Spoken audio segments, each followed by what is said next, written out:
Häpeä, alastomuus ja kontrolli. Miettikää häpeää ja alastomuutta.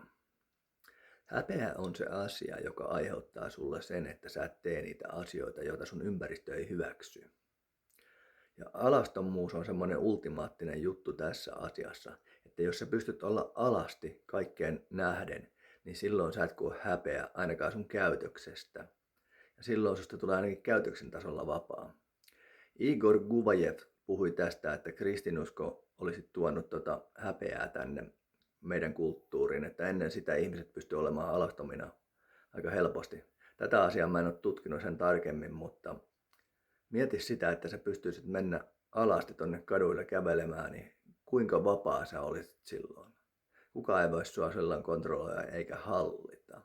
Tietenkin siinä on kylmyys ja lait, mutta mikä on se asia, mikä aiheuttaa sulle häpeää sun tekemisessä, että sä et tee sitä asiaa, koska sinua hävettää se?